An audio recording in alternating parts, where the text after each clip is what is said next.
What's going on, everybody? Now, you might be wondering, you have a lot of extra money coming in for the majority of America. So you might be wondering to yourself, what are you going to do with that extra money?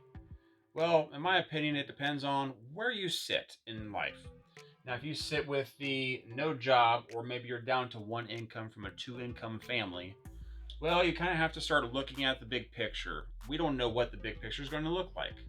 So as long as you're still out there trying to get a new job, maybe go drive for Uber Eats, mainly.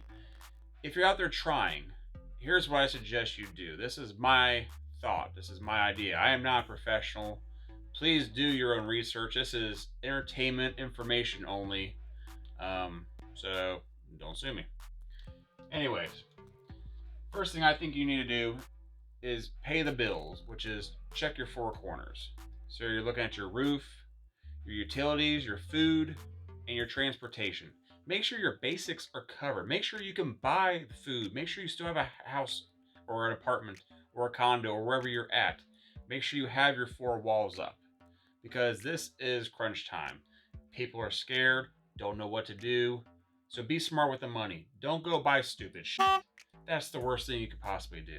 Make sure you take care of the family. Take care of yourself. We will get through this. Jobs will come back in new forms, new ways. Entrepreneurs are going to start growing out of the weeds as soon as this is all over. If not, they're doing it right now and starting to form a plan to.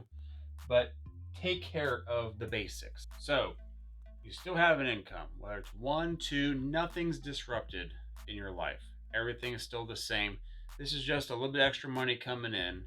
You're still kind of skating by on the paycheck to paycheck sort of situation, or maybe you have a little bit of a cushion that can take you a couple weeks, a couple months. That's great.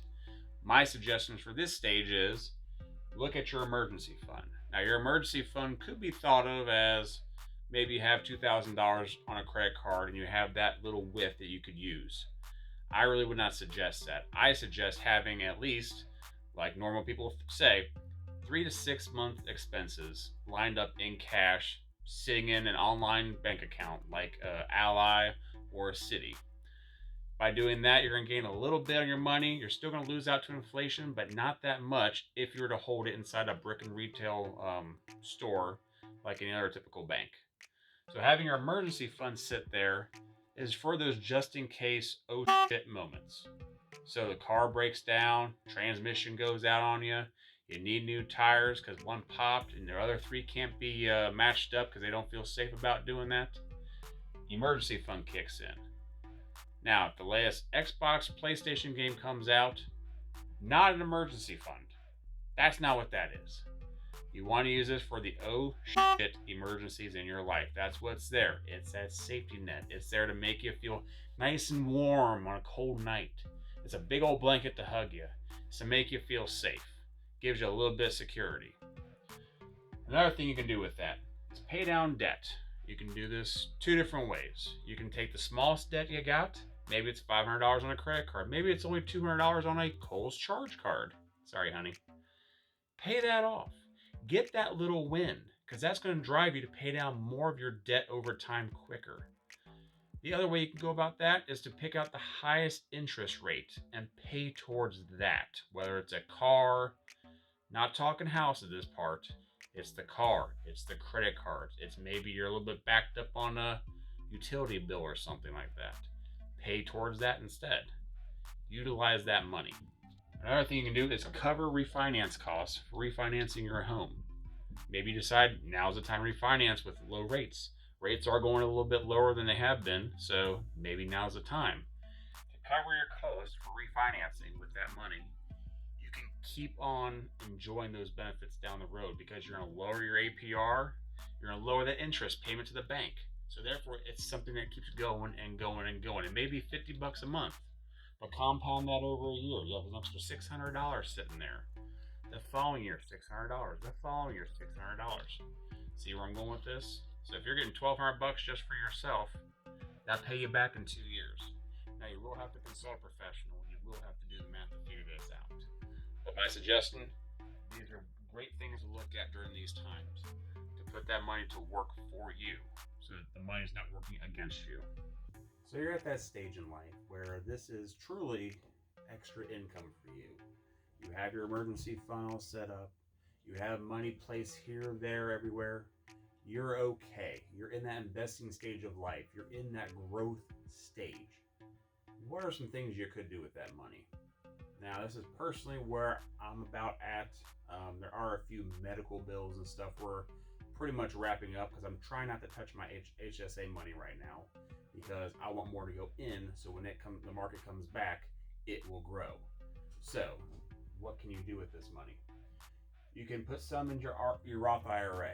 Obviously, you're not going to max it out with $1,200 or $2,400, but you and your wife. But go ahead and put into your Roth IRA. Right now, the market is going up, it's going down. It's been a hell of a lot more down than it has been up in the past year. My personal opinion, we're looking at another downturn. That's where I would park some money, get into the market. Now, we're not going to go into what exactly to get into. The best bet, if you're not that well equipped, ETFs. Low cost fee S&P 500 ETFs. Just park it there, let it grow. Another option, kids 529 funds, their college funds. If you got two, split that in half, put 600 here, 600 here. There you go. Fund that while the market's down. So when the market gets back up, if your kids are in the 5, 6, 7, 8 years old, that money's going to compound quite quickly. Now, if your kids are in the teens, it's not going to compound as much, but you might as well take that right up for the next couple of years and get what you can out of it to help them towards college. You could also put it into your brokerage account if you have one. If not, open a brokerage account. It's real easy. Put your money in there, select those ETFs or stocks, whatever you want to do, and grow that money. Now, granted, there's tax implications with certain ways you invest. Do some research. But you could do that too to get some extra cash coming in down the road. Let those dividends kind of drip in. If you get some good dividend stocks or ETFs, that's another thing to do with that money. You can also do your car insurance. Pay your car insurance off for the remainder of the year if you pay it in a month by month or bi-yearly basis. Personally, we're on a bi-yearly basis. So my next bill does come up, I believe, in June. So we could go ahead and pay off June, and we could pay off the following year if we wish to do that. That way we don't even have to worry about that bill.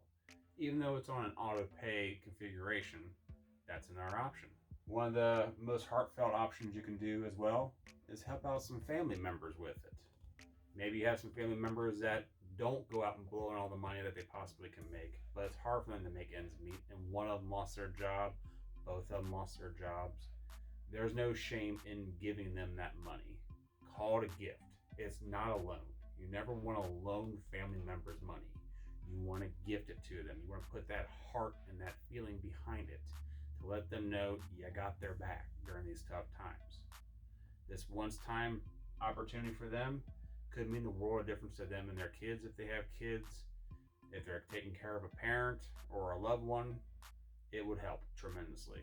You could also donate the money to an organization.